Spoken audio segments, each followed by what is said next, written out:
Did the source material for Paul Michael Glazer's The Running Man get the year 2025 correct? Or did it totally miss the mark? Welcome to the 10-Second Film School. I'm Prof. Linus. Thanks for tuning in. Now, those of you guys who are diehard fans of the Arnold Schwarzenegger Running Man know that that movie was set in 2017. But the source novel, on which I am basing my analysis, was written in 1983 and set in 2025. And since Edgar Wright's version is currently in post-production, I thought I would get your thoughts on whether or not the original story, written in 1982, accurately predicted the year 2025. The germ of the idea for The Running Man came from the novel Running Man, published under Stephen King's then pen name, Richard Bachman. Stephen King wrote this novel in a week. This book may be simplistic in its depiction of a world 43 years into the future, but it's quite an influential book on a good number of writers. And you should definitely read it just to see what 2025 was projected to look like from the perspective of someone in the 80s. The year 2025 is mentioned as early as page 5, and King describes this world as riddled with garbage, decaying streets overrun by revolutionaries vandalizing what was once a magnificent city. The novel is quite dour, fatalist, and heavy, not like the irreverent Schwarzenegger film at all. Although what I do think the movie does well is really underscore what the novel says about the corrupt media machine and the excesses of commercial capitalism gone wrong. Sub-Zero! Now, Plane Zero! The novel version of Ben Richards is married to a woman named Sheila, and their daughter Kathy is very ill, which is the motivation for him entering the Running Man competition to secure his family's finances. None of this is in the Schwarzenegger film. Although Sheila does make an appearance in the Edgar Wright trailer, Richards desperately tries to check up on her before embarking on this Running Man competition, and barely gets to tell her he loves her before he's cut off from her on the phone, and he has to do the entire competition without any assurance as to how things will turn out. The book is quite tragic, actually, and Richard and Killian's relationship is more intellectually equal in the novel, I'd say. I like how the novel is laid out, like each chapter is titled like a countdown to Armageddon, starting at T-100 hours and then counting down each minute per chapter. The book's got some really cool world-building elements to it, like the fictional Racial Act of 2004, or the Compulsory Benefit Act of 2021. The entire world is in economic turmoil, and a new hyperinflated currency called New Dollars has been implemented. As of this recording, I have not yet seen the Edgar Wright movie, but I have a strong feeling that these new dollars, with Schwarzenegger's face on them, is what's depicted in the trailer. What are some of the novel's hits and misses? Elements to this novel that are still true today: the book does depict Americans using the Fahrenheit scale. 2025 America is also on the 12-hour clock. The novel accurately predicts that our country would be completely obsessed with reality TV in this time. In the pages, you also get a sense of foreboding where surveillance is totally normal, and I feel like the idea that no action or aspect of your personality ever being untrackable or anonymous for sure resonates with consumers today. The citizens of Co-op City also tune into a public access station called Freevee, and I think it's just so cool that we had a streaming service called Freevee up until August of this year. They're now part of Amazon. In the book, there are mentions of cash being used in combination with plastic cards for payment. There is mention in the novel of needing to pay $6 for a bottle of Coke.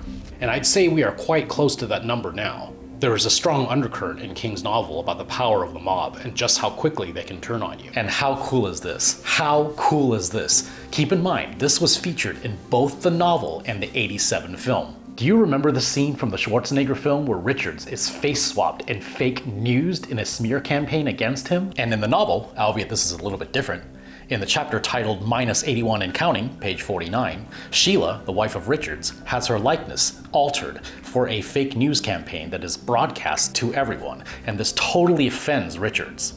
Holy crap. I don't know about you, but to me, it looks like Stephen King and Paul Michael Glazer both nailed a futurist projection of deepfake technology in this, the year that we are living in. I can't wait to see if this is touched on in the Edgar Wright movie. Misses. Some of the predictors that did not pan out exactly like in our reality. There's no real mention in the novel of computers, the internet, or peer-to-peer file sharing. The world does seem to be a concentrated power regime under a state-controlled media system. For how dystopian and bleak the novel is, the centralized government does seem quite weak. Ordinary citizens seem to get away with quite a lot, and the police force only seem to have low-tech gear at their disposal. For example, when people go in for medical checkups or when they're processed for the Running Man game show, operations seem quite primitive and manually initiated. Would have been cool to see evidence of medical procedures automated by grotesque Metropolis-inspired sorting machines. An image that immediately comes to mind is the children on the conveyor belt scene from Pink Floyd's The Wall. Some other futurist markers in the book that were misses, I felt like some of the inflation described in the book was a little inconsistent from chapter to chapter. There are quite a few pages that seem to suggest that the new dollars used in Co-op City are highly devalued. Just think old Weimar Republic marks, the former Hungarian pengu, and the Zimbabwean dollar. But then again, there's a part where a 75-cent surcharge to enter the People's Fountain Park is mentioned. Since high inflation plays such a huge part in the novel, it would have been cool if basic day-to-day necessities and activities had ridiculous prices attached to them. I think that these days, a 75-cent surcharge on anything wouldn't be perceived to be very exorbitant, let alone felt. When Richard tries to get a bus pass to Boston from New York, he's charged about $35. That seems quite cheap to me. It's approximately that much to go via bus from New York to Boston now. And a hotel is also said to cost $60 for 2 nights. Not to mention, for being a dystopian apocalypse, it seems like it's very easy to hail a cab in the book.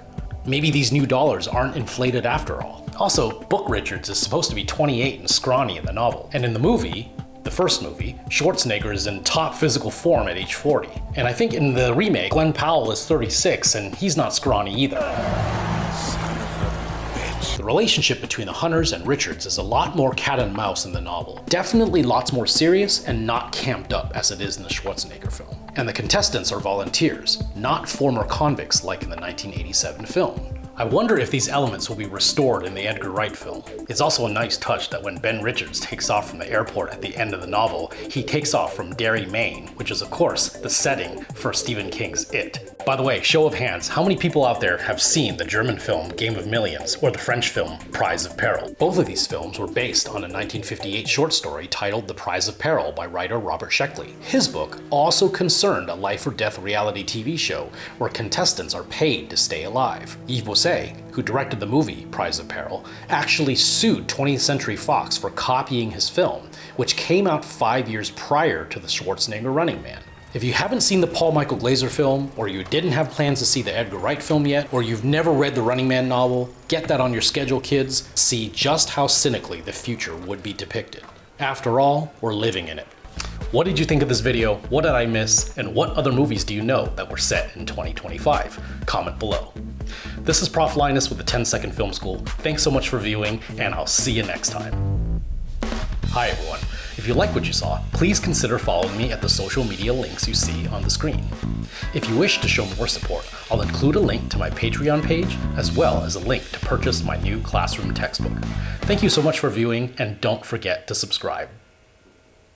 But I hope you leave enough room for my fist, because I'm going to ram it into your stomach and break your goddamn spine! Ah!